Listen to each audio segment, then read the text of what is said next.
50 বছরের মধ্যে মিয়ানমারে গণতান্ত্রিক সরকারের অধীনে সংসদ অধিবেশন শুরু। এবারই সংসদ সদস্যদের ভোটে নির্বাচিত হবেন প্রেসিডেন্ট। বিরোধীরা সন্ত্রাসী, তাদের সঙ্গে কোনো আলোচনা নয় ঘোষণা সিরীয় সরকারের। পরোক্ষ আলোচনা চালিয়ে নেওয়ার আহ্বান যুক্তরাষ্ট্রের। ফিলিস্তিনকে স্বাধীন রাষ্ট্র হিসেবে স্বীকৃতি দেয়ার ফরাসি হুমকিতে নেতানিয়াহুর হতাশা। পশ্চিম তীরে ইসরায়েলি বাহিনীর গুলিতে আরো 2 ফিলিস্তিনি নিহত। এবং আইওয়া অঙ্গরাজ্যে শেষ মুহূর্তের প্রচারণায় ব্যস্ত যুক্তরাষ্ট্রের প্রধান 2 রাজনৈতিক দলের প্রার্থীরা। সঠিক প্রার্থী বেছে নেওয়ার আহ্বান।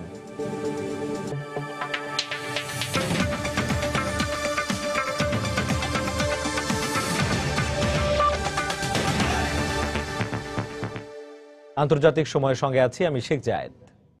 মিয়ানমারে নোবেল বিজয়ী অং সান সুচির নেতৃত্বে দীর্ঘ 5 দশক পর নির্বাচিত গণতান্ত্রিক সরকারের অধীনে সংসদ অধিবেশন শুরু হয়েছে। চলতি মাসের শেষ ভাগে নতুন প্রেসিডেন্ট নির্বাচন করবে নবগঠিত পার্লামেন্ট। অধিবেশনের প্রথম দিনে উইন মিন্তকে নিম্নকক্ষের স্পিকার হিসেবে নির্বাচন করলেন গণতান্ত্রিকভাবে নির্বাচিত এমপিরা। এনএলডি নেতাদের আশা, জনগণের জন্য গণতন্ত্র, শান্তি ও মানবাধিকার নিশ্চিত করতে সফলভাবে কাজ করবে এই সরকার। সোমবার সকালে নেপিদোর পার্লামেন্ট ভবনে পৌঁছেন মিয়ানমারের গণতন্ত্রপন্থী নেতা অং সান সুচি। নবগঠিত সরকারের অধীনে পার্লামেন্টের প্রথম অধিবেশনে নেতৃত্ব দিলেন তিনি। এর মধ্য দিয়ে দেশটিতে 1962 সাল থেকে শুরু হওয়া দীর্ঘ সেনা শাসনের অবসান হলো। ঐতিহাসিক এই মুহূর্তে নবনির্বাচিত দল এনএলডি নেতারা জানান, দেশের প্রতিটি মানুষের জন্য নাগরিক অধিকার প্রতিষ্ঠায় কাজ করবে সুচি সরকার। এটি আমাদের জন্য আনন্দের একটি মুহূর্ত। 50 বছর পর গণতন্ত্রপন্থী সরকার এই পার্লামেন্টের নেতৃত্ব দিচ্ছে। আমরা পরিবর্তন ও প্রগতিশীলতায় বিশ্বাসী। আশা করছি এর সুফল পাবে দেশের মানুষ। এবারের পার্লামেন্ট সাবেক পার্লামেন্টের চেয়ে সব দিক দিয়ে ভালো। দেশের জনগণের স্বার্থে কাজ করতেই সরকার গঠন করেছেন আমাদের নেতা।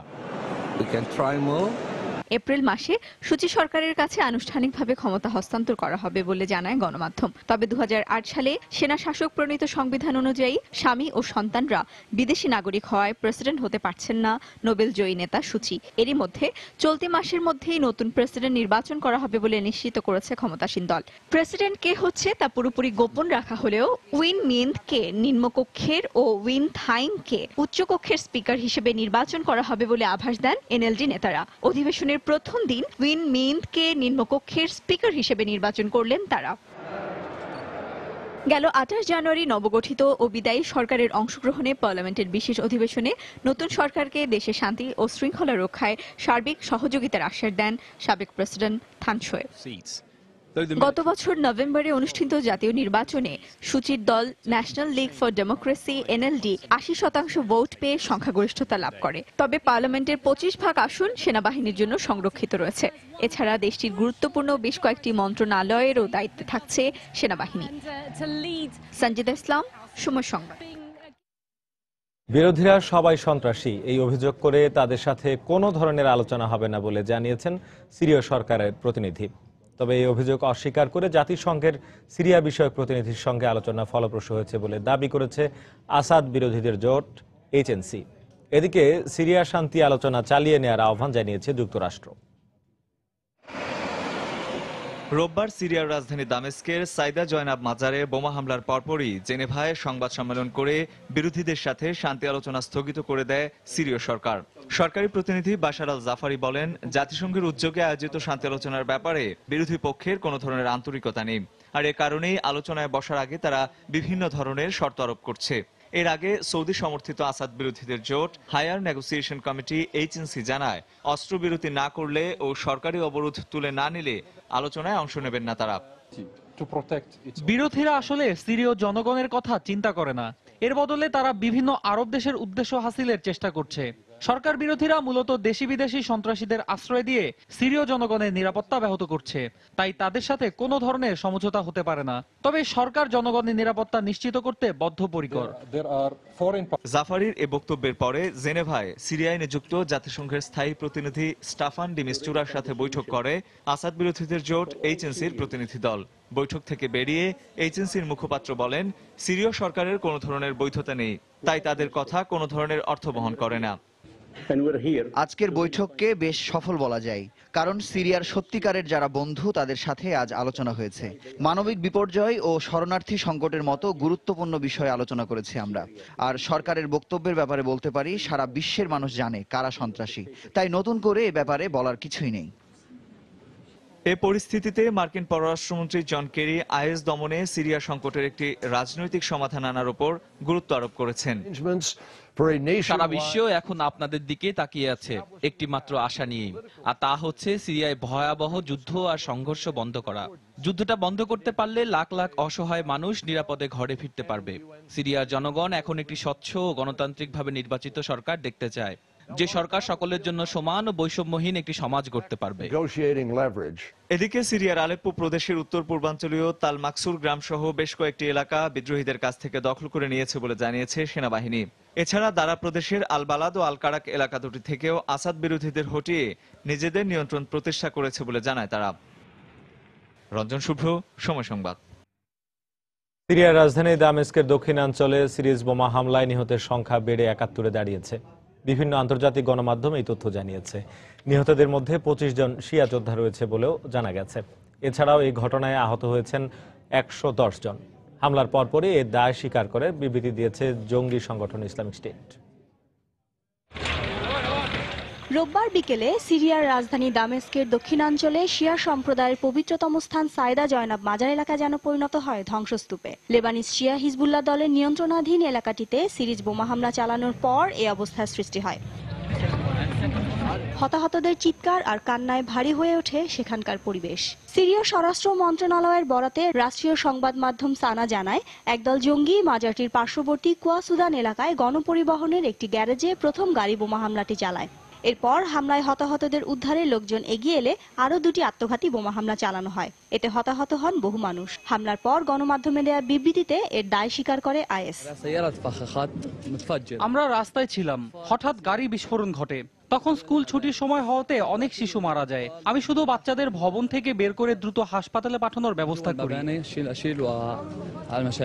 জাতিসংঘের উদ্যোগে সুইজারল্যান্ডের জেনেভায় সিরিয়া সরকার এবং বিরোধী পক্ষগুলোর অংশগ্রহণে শান্তি আলোচনা চলাকালে যোগ দেওয়ার সময়ে এই হামলা চালানো হলো। আন্তর্জাতিক গণমাধ্যমগুলো বলছে এর ফলে শান্তি আলোচনা ব্যাহত হতে পারে। তবে সিরিয়ার স্থানীয় জনগণ এখনো শান্তিপূর্ণ রাজনৈতিক সমাধানের ব্যাপারে আশাবাদী। সিরিয়া শান্তি আলোচনা বন্ধ করার জন্যই এই বোমা হামলা চালানো হয়েছে, কিন্তু এতে আমরা ভয় পাবো না। শান্তি আলোচনা চলবে এবং আমরা আশা করছি আমাদের সামরিক বাহিনী জয়ী হবে। এদিকে সিরিয়ার প্রধানমন্ত্রী ওয়াইল আল হালাকি সন্ত্রাসীরা এই হামলা চালিয়েছে উল্লেখ করে বলেন, সেনাবাহিনীর কাছে পরাজিত হতে থাকা সন্ত্রাসীরা নিজেদের মনোবল চাঙ্গা করতেই এই হামলা চালিয়েছে। এর আগে ২০১২ সালে এই সাইদা জয়নাব মাজার এলাকায় একটি পুলিশ চেকপয়েন্টের কাছে দুটি আত্মঘাতী বোমা হামলায় ৪ জন নিহত হন। এছাড়া পুণ্যার্থীদের বহনকারী একটি গাড়িতে সশস্ত্র আল নুসরা ফ্রন্টের হামলায় নিহত হন আরও ৯ জন। শিরিন আক্তার, সময় সংবাদ। মিশরের সিনাই উপত্যকায় দুটি পৃথক বোমা হামলায় অন্তত ৪ নিরাপত্তারক্ষী নিহত ও ৩ জন আহত হয়েছে বলে জানিয়েছে স্থানীয় সংবাদ মাধ্যম। খবরে বলা হয়, সিনাইয়ের রাফা এলাকায় রোববার নিরাপত্তা বাহিনীর সদস্যরা টহল দেওয়ার সময় তাদের লক্ষ্য করে এই হামলা চালানো হয়। প্রত্যক্ষদর্শীদের মতে প্রথম হামলাটি নিরাপত্তারক্ষীদের গাড়ি লক্ষ্য করে একটি রিমোট কন্ট্রোল বোমার সাহায্যে চালানো হয়। দ্বিতীয় হামলাটি রাফার উত্তরাঞ্চলে চালানো হলে এক সেনা কর্মকর্তা নিহত হয়। এখনো পর্যন্ত হামলার দায় কেউ স্বীকার না করলেও মিশরীয় নিরাপত্তা কর্মকর্তাদের ধারণা উগ্রপন্থী জঙ্গি সংগঠন আইএস এই হামলা চালিয়েছে।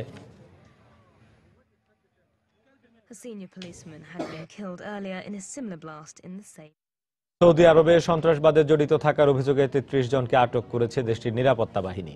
নিরাপত্তা বাহিনীর বরাতে স্থানীয় সংবাদ মাধ্যম সৌদি গেজেট সোমবার এই কথা জানায়। আটককৃতদের মধ্যে ৯ জনই মার্কিন নাগরিক বলে জানা গেছে। গেল ৪ দিনে সৌদি আরবে বিভিন্ন এলাকা থেকে তাদের আটক করা হয় বলেও জানায় সৌদি গেজেট। আটক ৩৩ জনের মধ্যে মার্কিন নাগরিক ছাড়াও রয়েছে ১৪ সৌদি, ৩ ইয়েমেনি ও ২ সিরিয়ান নাগরিক।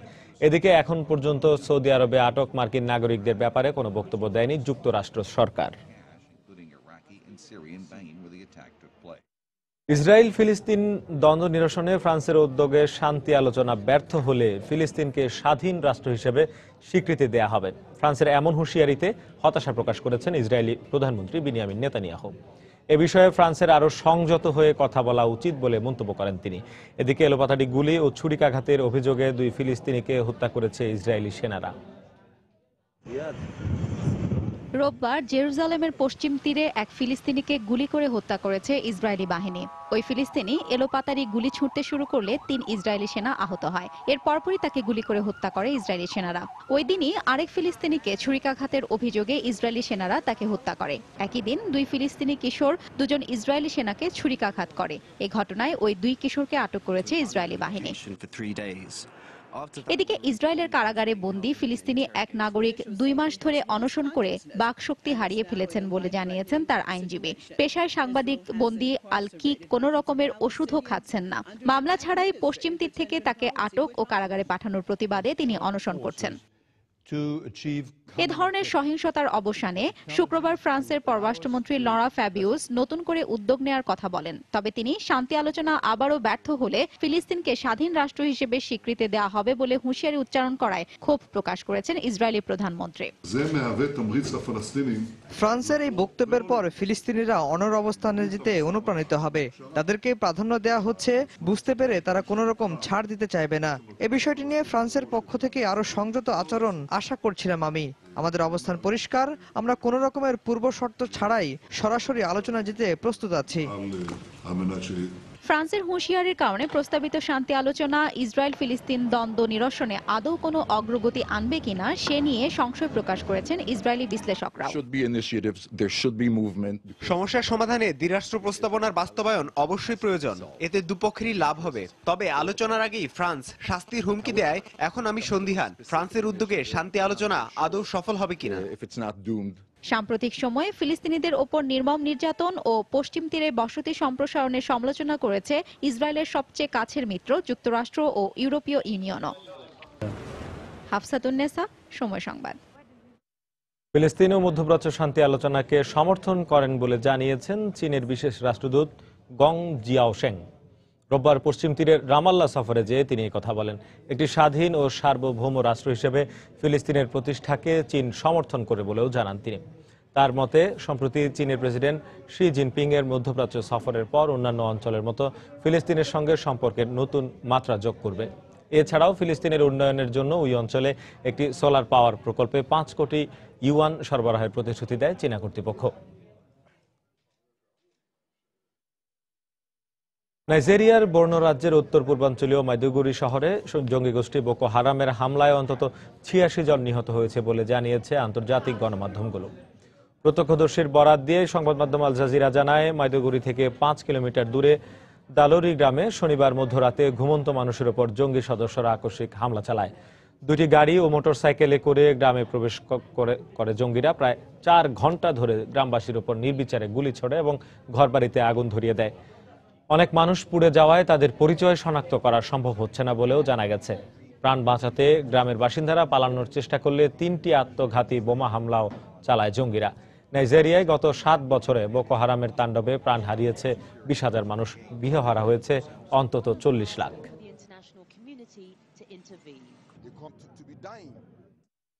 আন্তর্জাতিক সময় আরো দেখবেন, জিকা ভাইরাসের সংক্রমণ ঠেকাতে বিশ্বে বিভিন্ন দেশে চলছে মশা নিধন অভিযান। কলম্বিয়ার কুকুটা শহরকে এডিস মুক্ত ঘোষণা। আর মাত্র কয়েক ঘন্টার অপেক্ষা, এর পরপরই আইওয়া অঙ্গরাজ্যে মার্কিন যুক্তরাষ্ট্রের প্রধান 2 রাজনৈতিক দলের প্রেসিডেন্ট পদপ্রার্থীর প্রাথমিক মনোনয়ন সম্পন্ন করবেন দলের তালিকাভুক্ত সদস্যরা। বেশ কয়েকটি টেলিভিশন বিতর্কের পর তাই নিজেকে যোগ্য প্রমাণে রোববার শেষ মুহূর্তের প্রচারণায় দিনভর ব্যস্ত ছিলেন রিপাবলিকান দলের মনোনয়ন প্রত্যাশী ডোনাল্ড ট্রাম্প এবং ডেমোক্রেটিক দলের হিলারি ক্লিন্টন সহ দল দুটির অন্যান্য মনোনয়ন প্রত্যাশীরা। আইওয়াবাসীকে সঠিক প্রার্থী বেছে নেয়ার আহ্বান জানিয়েছেন তারা।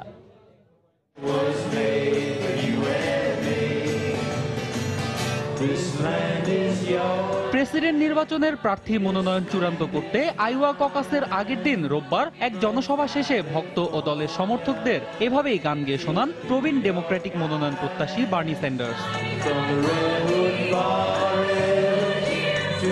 যুক্তরাষ্ট্রের প্রেসিডেন্ট পদপ্রার্থী নির্বাচনে প্রতিটি অঙ্গরাজ্যেই ভোট অনুষ্ঠানের রীতি থাকলেও এর শুরুটা হতে যাচ্ছে আইওয়া দিয়ে। আর এই কারণেই এই প্রাক নির্বাচনী ভোটে সবচাইতে বেশি গুরুত্ব দেওয়া হচ্ছে এই অঙ্গরাজ্যটিকে।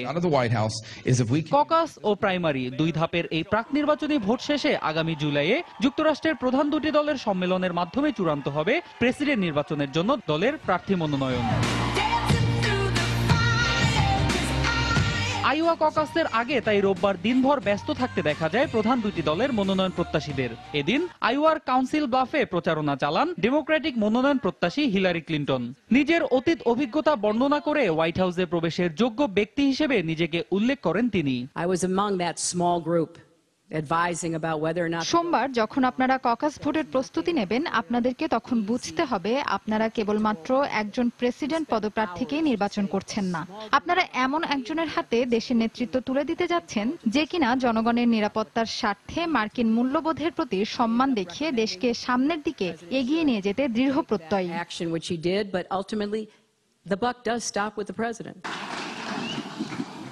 একই দিন একই এলাকায় লিবার্টি ইউনিভার্সিটির প্রেসিডেন্টের উপস্থিতিতে মেয়ে এবং স্ত্রীকে সঙ্গে নিয়ে এক আলোচনা চক্রে যোগ দেন রিপাবলিকান মনোনয়ন প্রত্যাশী বহুল আলোচিত ও সমালোচিত ডোনাল্ড ট্রাম্প। আমি জানি আমাকে শুধু কথা বলে গেলেই চলবে না, আমি যা বলবো তা আমাকে করে দেখাতে হবে, তবেই কেবল মানুষ আমাকে গ্রহণ করবে, আর আমি সেজন্য পুরোপুরি প্রস্তুত। আমি মনে করি রিপাবলিকান সদস্যরা যোগ্য ও মেধাবী। আমি নিশ্চিত তারা যোগ্য প্রেসিডেন্ট পদপ্রার্থীকে বেছে নিতে ভুল করে আবারও 4 বছর দেশের ক্ষতি হতে দেবে না। এদিন আইওয়ার সিডার র্যাপিড এবং সিডার ফলস এলাকায় প্রচারণা চালান আরো দুই রিপাবলিকান মনোনয়ন প্রত্যাশী জেব বুশ এবং মার্কো রুবিও। দেশের মানুষ এই মুহূর্তে দ্বিধাবিভক্ত উল্লেখ করে যুক্তরাষ্ট্রকে আবারও ঐক্যবদ্ধ করার দৃঢ় অঙ্গীকার ব্যক্ত করেন তারা। সেই সঙ্গে আইওয়াবাসীকে সঠিক প্রার্থী বেছে নেওয়ার আহ্বানও জানান তারা। একই দিন আইওয়াতে যৌথ সংবাদ সম্মেলন করেন দুই রিপাবলিকান মনোনয়ন প্রত্যাশী টেড ক্রুজ এবং মার্কো রুবিও। এছাড়াও এদিন সিডার র্যাপিডসে সংবাদ সম্মেলন করেন ডেমোক্রেটিক মনোনয়ন প্রত্যাশী বার্নি স্যান্ডার্স। এ সময় অনেক পরে এসেও মনোনয়নের দৌড়ে নিজ দলের অপর মনোনয়ন প্রত্যাশী হিলারি ক্লিন্টনের সমান জনপ্রিয়তা অর্জন করেছেন বলেও দাবি করেন স্যান্ডার্স। অন্যয় কর্মকার, সময় সংবাদ। বাংলা একাডেমি প্রাঙ্গণে অমর একুশে গ্রন্থমেলা উদ্বোধন শেষে বক্তব্য রাখছেন প্রধানমন্ত্রী শেখ হাসিনা। সরাসরি চলে যাচ্ছি সেখানে। বাংলা একাডেমি প্রেমী সুধী মণ্ডলী, আসসালামু আলাইকুম। সবাইকে আমি আমার আন্তরিক অভিনন্দন জানাচ্ছি। 21শে ফেব্রুয়ারি আমাদের জন্য একটা প্রেরণা দেয়। কাজে 21শে ফেব্রুয়ারি যে বইমেলা, মনে হয় সারা বছর আমরা এই বইমেলার জন্য অনেক আকাঙ্ক্ষা নিয়ে বসে থাকি, কবে বইমেলা শুরু হবে। আমাদের এই আকাঙ্ক্ষা যারা জন্ম দিয়েছেন তারা আমাদের ভাষা শহীদ, যারা মাতৃভাষা বাংলাকে রাষ্ট্রভাষার মর্যাদা দিতে যে জীবন দিয়ে গেছেন। তাই 21শে ফেব্রুয়ারি আমাদের জন্য যেমন প্রেরণা দেয়, আমাদেরকে প্রতিবাদের ভাষা শেখায়, দাবি আদায়ের শক্তি যোগায়, বিজয়ের পথ দেখায়। 21 মানে মাথা নত না করা, এগিয়ে যাবার প্রেরণা। বাংলা একাডেমি আমাদের সেই জায়গা যেখান থেকে আমরা আমাদের ভাষা, সাহিত্য, আমাদের প্রিয় মাতৃভাষা, সেই ভাষার অনেক জ্ঞান অর্জন করার সুযোগ পাই। আর আমার জন্য খুব বিশেষ জায়গা, এই জন্য আমি যখন ঢাকা বিশ্ববিদ্যালয়ের ছাত্রী, আমি এই বাংলা একাডেমিতেই সবসময়, এখানকার লাইব্রেরিটা আমার অত্যন্ত প্রিয় ছিল। আমি এবং আমার বান্ধবী বেবি মওদুদ, সে আর আজকে নেই, কাজে আমরা দুজন সবসময় একসাথে আসতাম, পড়তাম, এখানেই আমাদের অনেক সময় কেটে যেত। কাজে এখানে যখনই আসি খুবই ভালো লাগে। তবে এখন তো বলতে গেলে একটু মানে বন্দি দশায় থাকতে হয়, সরকারি মানে কাজে ব্যস্ত থাকতে হয়, যে কারণে আগের মতো যখন তখন আর ছুটে আসা বা এই বইমেলা দেখার তেমন সুযোগ হয় না। এই কষ্টটা মনে রয়ে গেছে। কবে এখান থেকে মুক্তি পাবো জানি না, আবার মুক্ত হয়ে ঘুরে বেড়াতে পারবো বইমেলায়, সেই আশা এবং সেই প্রত্যাশায় আমি থাকলাম। আমি আমাদের যারা ভাষা শহীদ তাদের প্রতি আমার শ্রদ্ধা জানাচ্ছি। এই ভাষার জন্য জীবন দিতে হয়েছে বাঙালিকে। পৃথিবীর খুব কম দেশ আছে যেখানে মানুষকে মাতৃভাষার জন্য জীবন দিতে হয়, কিন্তু বাংলা ভাষাকে রাষ্ট্রভাষা করার দাবির আন্দোলন করতে গিয়ে আমরা অনেক প্রাণ হারিয়েছি। আজকের দিনে আমি সেই ভাষা শহীদদের প্রতি শ্রদ্ধা জানাই এবং শ্রদ্ধা জানাই জাতির পিতা বঙ্গবন্ধু শেখ মুজিবুর রহমানের প্রতি, যার নেতৃত্বে আমরা বাঙালিরা আজকে বাঙালি জাতি হিসেবে বিশ্বে আত্মপরিচয়ের সুযোগ পেয়েছি, বাংলাদেশ নামে একটি ভূখণ্ড পেয়েছি। আমি জাতীয় চার নেতার প্রতি শ্রদ্ধা জানাই, ৩০ লক্ষ শহীদের প্রতি শ্রদ্ধা জানাই, 2 লক্ষ মা বোনের প্রতি শ্রদ্ধা জানাই গণতন্ত্র প্রতিষ্ঠার আন্দোলন করতে গিয়ে যারা জীবন দিয়েছেন। আমাদের ভাষা আন্দোলনের যদি আমরা একটু পিছনে ফিরি, 47 সালে ডিসেম্বর মাসে করাচিতে একটা সাহিত্য সম্মেলন হয়েছিল। সেখানে ঘোষণা দেওয়া হয়েছিল উর্দু হবে পাকিস্তানের রাষ্ট্রভাষা, যেটা বাঙালিরা মেনে নেয়নি। ঠিক তখনই আমাদের ঢাকা বিশ্ববিদ্যালয়ের ছাত্ররা প্রতিবাদ জানিয়েছিলেন। এরপর 48 সালে 23শে ফেব্রুয়ারি খাজা নাজিমুদ্দিন উর্দুকে রাষ্ট্রভাষা করার ঘোষণা আইনসভায় দেয় এবং তার বক্তব্য এই ছিল যে এই ভূখণ্ডের মানুষ উর্দুকে রাষ্ট্রভাষা হিসেবে মেনে নেবে। সঙ্গে সঙ্গে এটার প্রতিবাদ জানায় আমাদের এই পূর্ব বাংলার মানুষ, আর বিশেষ করে ঢাকা বিশ্ববিদ্যালয়ের ছাত্ররা প্রতিবাদ মিছিল শুরু করে। ফজলুল হক হলে ছাত্ররা সভা করে এবং সেখানে বঙ্গবন্ধুর প্রস্তাবে একটি ভাষা সংগ্রাম পরিষদ গঠিত হয়। ছাত্রলীগ, তমুদ্দুন মজলিস এবং অন্যান্য ছাত্র সংগঠন মিলে সর্বদলীয় ভাষা সংগ্রাম পরিষদ গঠন করে 11ই মার্চ ধর্মঘটের ডাক দেওয়া হয়। এই ধর্মঘটে পিকেটিং করতে যেয়ে সেক্রেটারিয়েটের সামনে থেকে বঙ্গবন্ধু গ্রেপ্তার হন, অন্যান্য নেতৃবৃন্দ গ্রেপ্তার হন। আবার ছাত্রদের প্রবল চাপে 15ই মার্চ সকলকে বন্দিখানা থেকে মুক্তি দেয়। 16ই মার্চ আমতলায় ঢাকা বিশ্ববিদ্যালয়, এখন যে মেডিকেল কলেজ সেখানেই আমতলা ছিল, সেখানেই ঢাকা বিশ্ববিদ্যালয় ছিল। কাজে সেখানে একটা সভা হয়, সেই সভায় বঙ্গবন্ধু সভাপতিত্ব করেছিলেন এবং সেখানে সভা করে প্রতিবাদ মিছিল বের করতে গেলে আবার লাঠিচার্জ, টিয়ার গ্যাস, পুলিশের বাড়ি খেতে হয়। কিন্তু আন্দোলন থেমে থাকে না। সমগ্র বাংলাদেশে এই আন্দোলন ছড়িয়ে পড়ে এবং সকল শিক্ষা প্রতিষ্ঠানে ধর্মঘট শুরু হয়। সেই সময় সমগ্র বাংলাদেশে রাষ্ট্রভাষা বাংলা হতে হবে এই দাবি নিয়ে প্রচার অভিযান চলে। ওই প্রচার অভিযান চলাকালীন সময়ে ফরিদপুরে বঙ্গবন্ধুকে 11ই সেপ্টেম্বর গ্রেপ্তার করে এবং 21শে জানুয়ারি 1949 সালে তিনি মুক্তি পান। এরপর আবার তিনি গ্রেপ্তার হন 14ই অক্টোবর এবং 25শে জানুয়ারি 1952 সালে খাজা নাজিমুদ্দিন পুনরায় ঘোষণা দেন যে উর্দুকে বাংলাদেশের এই জনগণ মেনে নেবে। মানে জানি না এইরকম ডাহা মিথ্যা কথা তিনি কিভাবে বলেছিলেন, যে তখন আবারও তিনি দাবি করেন যে পূর্ব বাংলার মানুষ উর্দুকে রাষ্ট্রভাষা হিসেবে মেনে নেবে। সাথে সাথে আবার প্রতিবাদ এবং আবার সংগ্রাম পরিষদ নতুনভাবে গড়ে তুলে আন্দোলন শুরু হয়। বঙ্গবন্ধু তখন কারাগারে বন্দী থাকলেও ওই কারাগারেই মাঝে মাঝে চিকিৎসার জন্য তিনি হাসপাতালে যখন আসতেন সেখানে ছাত্রনেতাদের সাথে তার গোপন বৈঠক হতো। তাই চিকিৎসা অসমাপ্ত রেখেই তাকে আবার কারাগারে প্রেরণ করা হয়, কিন্তু সেই সময় আন্দোলনের সমস্ত প্রস্তুতি নেওয়া হয়। এবং 21শে ফেব্রুয়ারি 52 সালে সেদিন প্রাদেশিক আইন পরিষদের সভা ছিল। তখন প্রাদেশিক আইন পরিষদটা বসতো জগন্নাথ হলের যে ভবনটা ভেঙে পড়েছিল সেই ভবনেই প্রাদেশিক পরিষদের আইনসভা ছিল। কিন্তু সেই আইনসভা যেহেতু সেই দিন ছিল, কাজে 21শে ফেব্রুয়ারিকেই সুনির্দিষ্ট করা হয় যে সেই দিন সব ছাত্র জনতা ধর্মঘট করবে, আন্দোলন করবে। আর ওই আন্দোলন করতে গিয়েই সেই সময় গুলি চলে, সালাম, বরকত, জব্বার, রফিক সহ অনেক জানা অজানা শহীদের রক্ত ঝরে।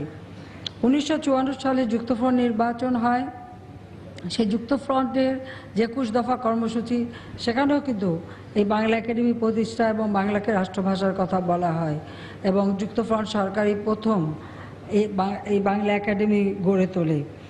56 সালে আওয়ামী লীগ যখন সরকার গঠন করে, সেই সময় 21শে ফেব্রুয়ারি সত্যিকারভাবে মর্যাদা পায়।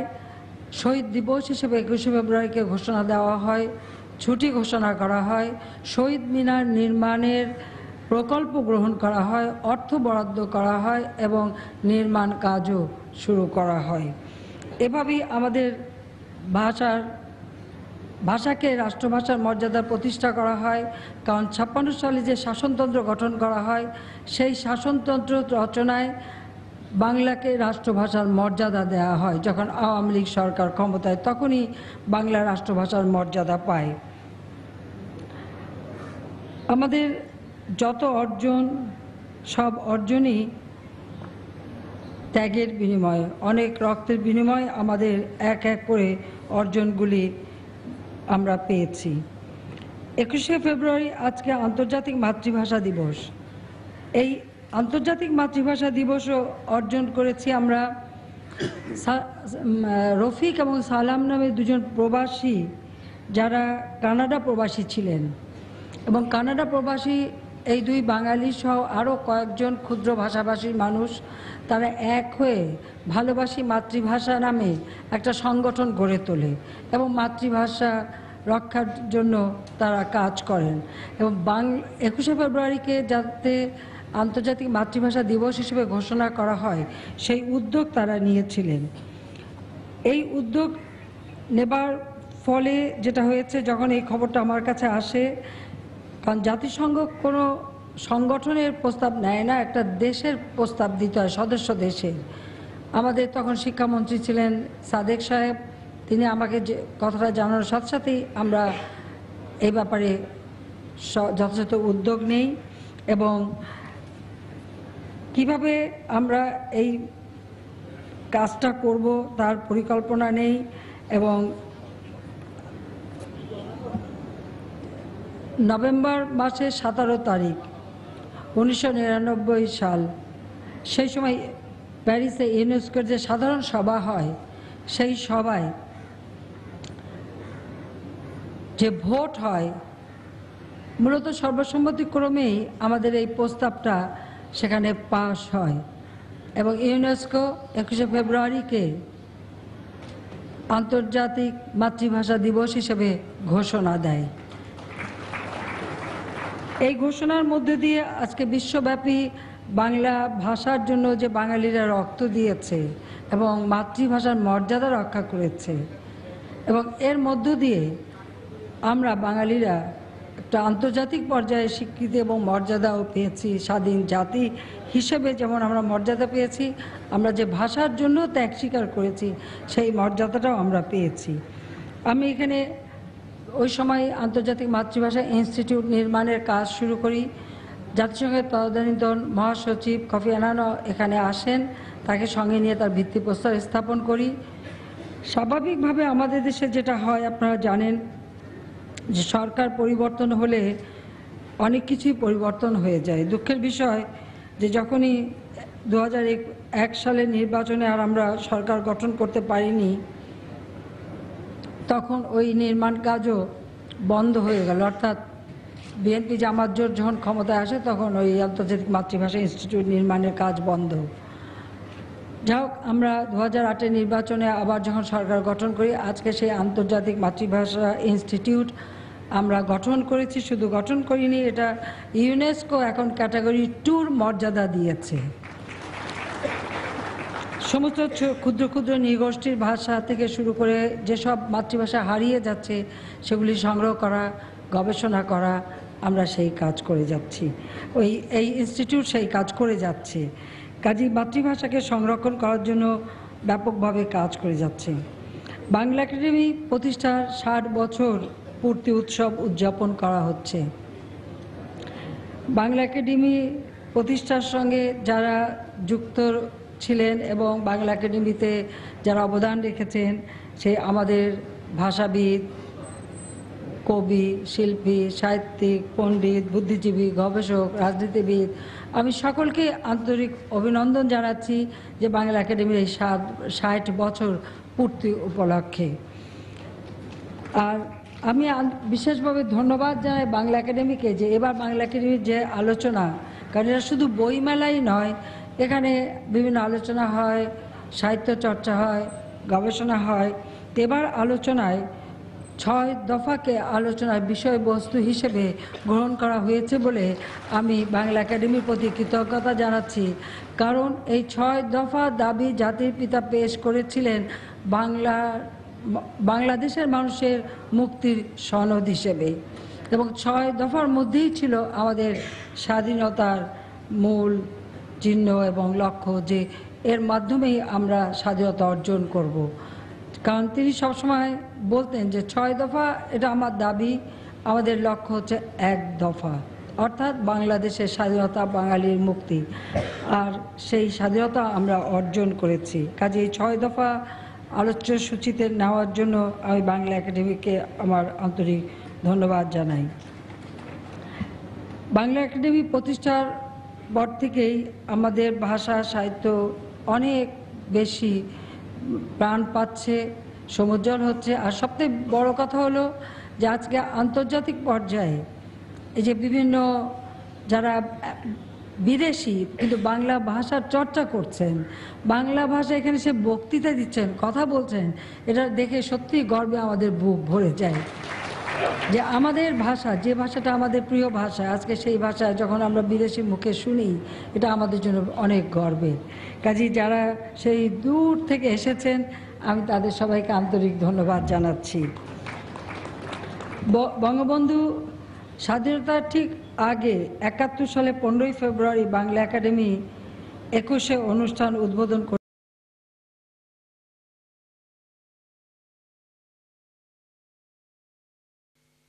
আমাদের হাতে যেদিন ক্ষমতা আসবে সেদিন থেকেই দেশের সর্বস্তরে বাংলা ভাষা চালু হবে। বাংলা ভাষার পণ্ডিতেরা পরিভাষা তৈরি করবেন, তারপরে বাংলা ভাষা চালু হবে সে হবে না। অর্থাৎ পরিভাষার জন্য অপেক্ষা না, বাংলা ভাষা সর্বস্তরে চালু করা, এটাই ছিল জাতির পিতার ঘোষণা। এবং তার সেই দূরদর্শী বক্তব্য যেটা আমাদেরকে অনেক অনুপ্রেরণা জুগিয়েছিল, স্বাধীনতার চেতনায় উদ্বুদ্ধ করেছিল। তাই বুকের রক্ত দিয়ে দেশের মানুষ স্বাধীনতা এনেছে। স্বাধীনতার পর 1974 সালে বঙ্গবন্ধু এই প্রাঙ্গণে আবার আসেন। এখানেই তিনি বলেছিলেন, আমি কোট করছি, যে আমাদের সাহিত্য সংস্কৃতি যেন শুধু শহরের পাকা দালানেই আবদ্ধ না হয়ে থাকে, বাংলাদেশের গ্রামান্তরে কোটি কোটি মানুষের প্রাণের স্পন্দনও যেন তাতে প্রতিফলিত হয়। আনকোট। বাংলা ভাষা শুধু আমাদের এই প্রাঙ্গণ ভিত্তিক না, সারা বাংলাদেশে ছড়িয়ে আছে। এবং আমাদের ভাষার মাধুর্য হচ্ছে আমরা এক এক অঞ্চলে গেলে এক এক ধরনের তারা মানুষ যে কথা বলে তার মধ্যে এক এক ধরনের কথা, তাদের উচ্চারণ বা গান, আমাদের গান অথবা তাদের মানে যে কাব্যচর্চা, সব কিছুর মধ্যেই কিন্তু বেশ একটা খুব সূক্ষ্ম একটা মানে পরিবর্তন বা তফাৎ আমরা দেখতে পাই।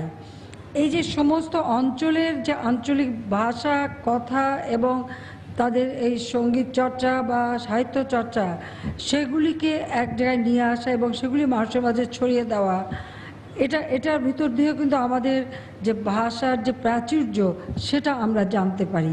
সেই সুযোগটা বাংলা একাডেমি কিন্তু আমাদের করে যাচ্ছে। সেই জন্য বাংলা একাডেমিকে আবার আমি ধন্যবাদ জানাই যে বাংলা একাডেমির সার্বিক উন্নয়নেও আমাদের সরকার সবসময় সচেতন। কারণ এই প্রাঙ্গণটা এতই প্রিয় ছিল, যখনই সরকার এসেছি সবসময় চেষ্টা করেছি যে কিভাবে এই জায়গাটার উন্নতি করা যেতে পারে। এখানে যে পুকুরটা ছিল সেই পুকুরটাও আমরা সংরক্ষণ করেছি, একবার ঠিক আগের পুকুরের মতো না হলেও সেই জলাধারটা আছে। তারই পাশে আমরা নতুন ভবন গড়ে তুলেছি। যেমন এখানে বাংলা একাডেমির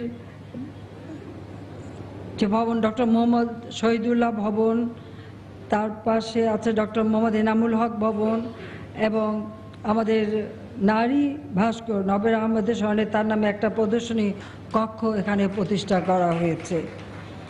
আমাদের যে শহীদ মিনারের যে প্ল্যানটা করা হয়েছিল, অনেকের সাথে সেখানে নাবেরাও ছিলেন। একসময় তিনি প্যারিসে চলে যান, সেখানেই থাকতেন। আমাদের স্মৃতি থেকে হারিয়েও গিয়েছিল বলতে পারা যায়।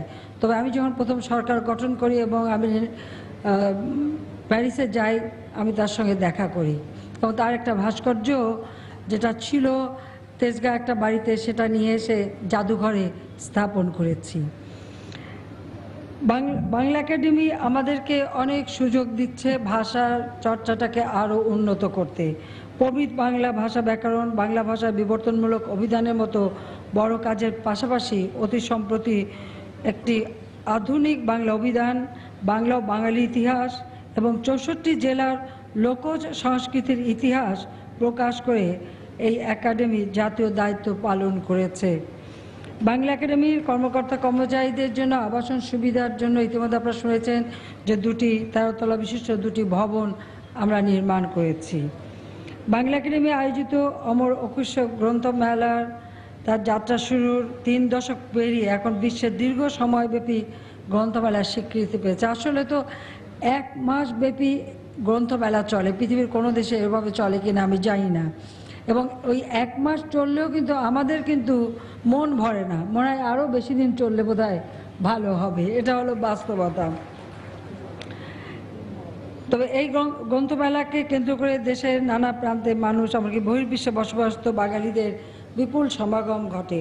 এবং আমি আরেকটা কথা জানাতে চাই যে প্রবাসী বাঙালি, তাদের মধ্যেও কিন্তু একটা প্রেরণা জাগে। যে যেখানে বসবাস করেন তারাও কিন্তু আমাদের সংস্কৃতি চর্চা করেন। কাজে এগুলি জানার মাধ্যমে তাদের দিক থেকে আমরা সেই উদ্যোগটা দেখতে পাই। আরেকটি বিষয়, আমি বাংলা একাডেমিকে ধন্যবাদ জানাই যে দৃষ্টি প্রতিবন্ধী ভাই বোনেরা যেন বাংলা ভাষা, সাহিত্য এবং বাঙালির গৌরব ইতিহাসগাথা তাদের ভাষা সহজে বুঝতে ও পড়তে পারে, সেই জন্য বাংলা একাডেমি একটি ব্রেইল প্রকাশনা করা হয়েছে, যেটা আমি মনে করি বিশেষ ভূমিকা রাখবে। আমরা যে বই বিতরণ করি আমাদের ছাত্রছাত্রীদের মাঝে বিনা পয়সায়, সেই প্রি প্রাইমারি থেকে এসএসসি পর্যন্ত, সেখানে আমরা ব্রেইল বই প্রস্তুত করা এবং তাও আমরা তাদেরকে বিনামূল্যে দেওয়ার কাজ শুরু করেছি। কাজে বাংলা একাডেমি যে উদ্যোগটা নিয়েছে, তাতে আমাদের দৃষ্টি প্রতিবন্ধীরাও আজকে তাদেরও মনে আলো জোগাতে পারবে এই ব্রেইল প্রকাশনা। আমি প্রতি বছর যখনই আসি আমি অনুবাদের উপর খুব গুরুত্ব দিয়ে থাকি। আমি ধন্যবাদ জানাই বাংলা একাডেমিকে যে বাংলা একাডেমি ইতিমধ্যে অনেক সাহিত্য অনুবাদ করছেন। আমাদের বাংলা ভাষা যেমন অন্য ভাষা অনুবাদ হবে, অন্য ভাষাগুলিও যেন অনুবাদ হবে, যাতে আমরা অন্যান্য দেশের ভাষা জানতে পারি। খুব শীঘ্রই বিষাদ সিন্ধুর ইংরেজি অনুবাদ প্রকাশিত হবে। সেই সাথে সাথে আমাদের ধ্রুপদীয় সাম্প্রতিক সাহিত্যের সুনির্বাচিত সম্ভার বিশ্ব পাঠকের কাছে পৌঁছে দিতে আরও ব্যাপক ভিত্তিক ও মানসম্পন্ন অনুবাদ করবারও আমি আহ্বান জানাচ্ছি।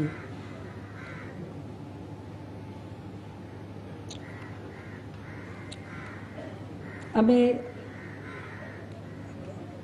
গত অক্টোবরে জার্মানিতে ফ্রাঙ্কফুর্টে যে বইমেলা অনুষ্ঠান হয়, সেই বইমেলায় বাংলাদেশের আনুষ্ঠানিক সংযোগ ঘটেছে। এখন বাংলা একাডেমি, আমাদের ডিজি সাহেব নিজে গিয়েছিলেন এবং আরও অনেকে গিয়েছিলেন ফ্রাঙ্কফুর্ট বইমেলায়। এভাবে আস্তে আস্তে যেমন আমরা বিদেশি অতিথিদের আনছি, আমরাও কিন্তু বিদেশি বিভিন্ন বইমেলায় অংশগ্রহণের কাজ শুরু করেছি, যা আমাদের বাংলা ভাষাকে যেমন আরও বিশাল এই বিশ্বের সব কোণায় নিয়ে যেতে পারবে। এখানে আজকে যে উপস্থিত আছেন বিদেশি অতিথিবৃন্দ এবং তার মাঝে ইন্টারন্যাশনাল পাবলিশার অ্যাসোসিয়েশনের সভাপতি, সাধারণ সম্পাদক, তারাও এখানে এসেছেন। কাজে তাদেরকে আমি ধন্যবাদ জানাচ্ছি এবং বিদেশি অতিথি একজন চেক থেকে এসেছেন, যুক্তরাষ্ট্র থেকে এসেছেন, তাদেরকে আমি ধন্যবাদ জানাই, অভিনন্দন জানাই। আমাদের শিশুদের জন্য আরও বেশি বোধহয় বই প্রকাশ করা প্রয়োজন বলে আমি মনে করি। যা হোক, 21 আমাদেরকে প্রেরণা দেয়। আমরা এগিয়ে যাচ্ছি, বাংলাদেশ এগিয়ে যাচ্ছে বিশ্ব দরবারে। আজকে একটা মর্যাদার আসনে আমরা অধিষ্ঠিত হতে পেরেছি। এখন আর কেউ আমাদের দরিদ্র বলে গালিও দিতে পারে না, অবহেলার চোখেও দেখে না। বাংলাদেশ এখন সমৃদ্ধির পথে এগিয়ে যাচ্ছে। 2021 সালের মধ্যে ইনশাল্লাহ বাংলাদেশ মধ্য আয়ের দেশে উন্নীত হবে, আর 41 সালের মধ্যে আমরা উন্নত দেশ হিসেবে নিজেদের প্রতিষ্ঠিত করতে পারব। যারা আজকে পুরস্কার পেয়েছেন তাদেরকে আমার আন্তরিক অভিনন্দন জানাচ্ছি এবং সবাইকে আবারও শুভেচ্ছা জানিয়ে আমি মাসব্যাপী অমর একুশে গ্রন্থমেলা 2016 শুভ উদ্বোধন ঘোষণা করছি। আপনাদের সবাইকে ধন্যবাদ। জয় বাংলা, জয় বঙ্গবন্ধু, বাংলাদেশ চিরজীবী হোক। খোদা হাফেজ। বাংলা একাডেমি প্রাঙ্গণে অমর একুশে গ্রন্থমেলার উদ্বোধন করলেন প্রধানমন্ত্রী শেখ হাসিনা। আমরা সরাসরি ছিলাম সেখানে। চলে যাচ্ছি পরের সংবাদে। জিকা ভাইরাসের সংক্রমণ ঠেকাতে বিশ্বের বিভিন্ন দেশে চলছে মশক নিধন অভিযান। এর অংশ হিসেবে নিকারাগুয়ায় শুরু হয়েছে পরিচ্ছন্নতা কার্যক্রম। পরিচ্ছন্নতা অভিযান চালানোর পর কলম্বিয়ার কুকুটা শহরে এডিস মশামুক্ত ঘোষণা করেছে দেশটির সরকার। ব্রাজিলের আর 10 জন নারীর মতোই হিলদা ভিনান্সিও ভেবেছিলেন বাচ্চার জন্ম তার জন্য বয়ে আনবে সবচেয়ে সুখকর অনুভূতি। তবে চিকিৎসক যখন তাকে জানালেন জিকা ভাইরাসের সংক্রমণের কারণে তার শিশু মাইক্রোসেফালিতে আক্রান্ত হয়ে থাকতে পারে, তখন মুহূর্তের মধ্যেই সবকিছু পাল্টে যায়। দিশেহারা হয়ে পড়েন হিলদা। গর্ভধারণে 2 থেকে 3 মাসের মধ্যে আমি আমার শরীরে কিছু র্যাশ দেখতে পেলাম, সেই সঙ্গে জ্বর। চিকিৎসক আমাকে জানালেন আমার বাচ্চার মাইক্রোসেফালি রোগে আক্রান্ত হওয়ার আশঙ্কা রয়েছে। এখন দেখছি সে আশঙ্কাই সত্যি হলো। মহামারী আকারে ছড়িয়ে পড়া এই রোগ নিয়ে এখন উদ্বিগ্ন ব্রাজিল সহ গোটা বিশ্বের মানুষ। জিকা ভাইরাসের বাহক এডিস ইজিপ্টায় মশা নিধনে সর্বোচ্চ চেষ্টা শুরু করেছে কলম্বিয়া সরকার। নিজেদের বাড়িঘর আর চারপাশ কিভাবে জিকা ভাইরাস সংক্রমণ থেকে নিরাপদ রাখা যায় এই বিষয়ে জনগণকে সচেতন করার চেষ্টা চলছে দেশটির কুকুটা শহরে। শহর কিভাবে পরিচ্ছন্ন রাখা যায় এ ব্যাপারে জনগণকে জানাতে আমরা পরিচ্ছন্নতাকারী প্রতিষ্ঠানের কর্মীদের নিয়ে বাড়ি বাড়ি যাচ্ছি। শহর থেকে সব আবর্জনা সরিয়ে ফেলার পর মশক নিধনকারী গ্যাস স্প্রে করা হয়েছে। তাই বলতে পারি এ শহর এখন সম্পূর্ণভাবে এডিস মশামুক্ত। সংক্রমণ ঠেকাতে নিকারাগুয়ার শহরগুলোতেও চালানো হচ্ছে পরিচ্ছন্নতা অভিযান। রোববার দেশটির মানাগুয়া শহরে গণপরিচ্ছন্নতা অভিযানে শহরের ময়লা আবর্জনা সরিয়ে ফেলা হয়। একই সাথে বাড়ি বাড়ি গিয়ে অপ্রয়োজনীয় জিনিসপত্র সংগ্রহ করে নিয়ে যান পরিচ্ছন্নতা কর্মীরা। এদিকে ল্যাটিন আমেরিকার পর এবার এশিয়া মহাদেশের দেশগুলোতে এ ভাইরাসের সংক্রমণ ছড়িয়ে পড়ার আশঙ্কা করছেন বিশেষজ্ঞরা। গত বুধবার ভারতীয় সংবাদ মাধ্যম টাইমস অব ইন্ডিয়ার প্রকাশিত খবরে বলা হয় সংক্রমণের ঝুঁকিতে রয়েছে ভারতের পশ্চিমাঞ্চল, বিশেষ করে কর্ণাটক রাজ্যের রাজধানী বেঙ্গালুরু এবং পশ্চিমাঞ্চলের উপকূলীয় অঞ্চলে সংক্রমণের আশঙ্কা বেশি। 1947 সালে আফ্রিকায় প্রথম জিকা ভাইরাসের সংক্রমণ ধরা পড়ে। আফরোজ নিপা, সময় সংবাদ। আন্তর্জাতিক সময় আরো যা দেখবেন। নাগরিক সুবিধা বাড়ানোর দাবিতে ভারতে অন্ধ্রপ্রদেশে বিক্ষোভ, স্পেনের সমাবেশ।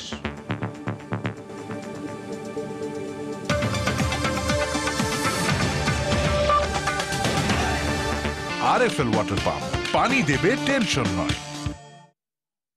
ভারতের উত্তরাঞ্চলীয় শহর পাঠানকোটের একটি খাল থেকে বেশ কিছু অস্ত্র উদ্ধার করেছে দেশটির পুলিশ। রয়টার্স জানায় রোববার শিশুরা খালটিতে গোসল করতে গিয়ে অস্ত্রগুলোর সন্ধান পায়।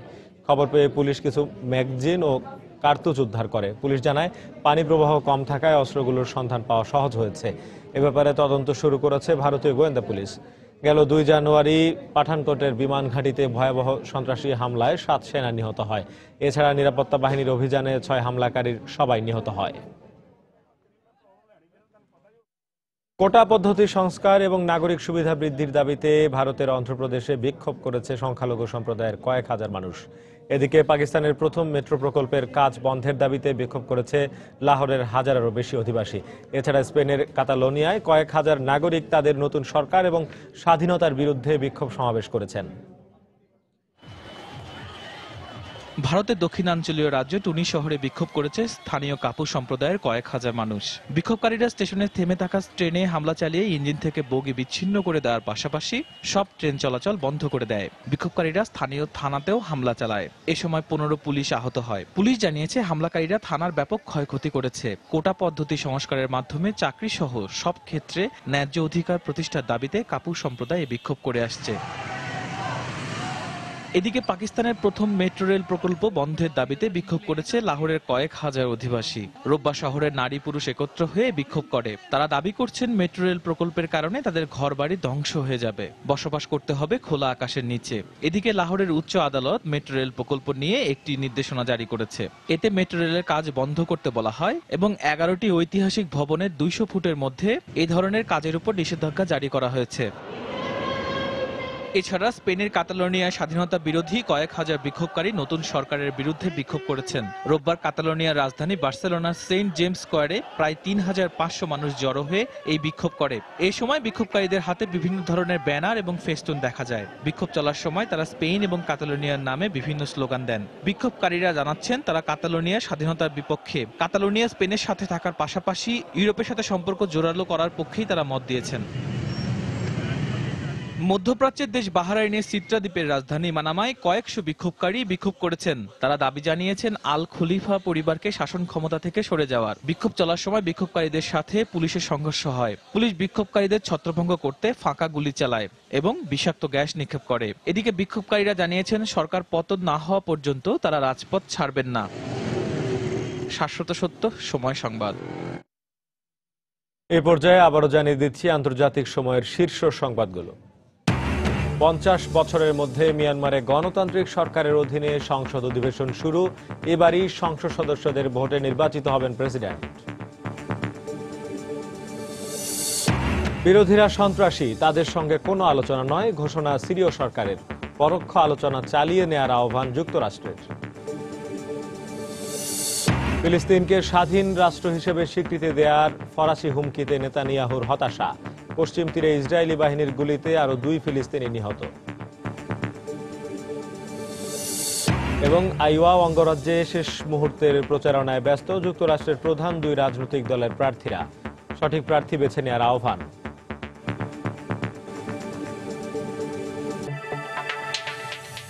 এই ছিল আন্তর্জাতিক সময়ে। যে কোনো খবর পেতে ভিজিট করুন সময়নিউজ.tv। সঙ্গে থাকুন সময়।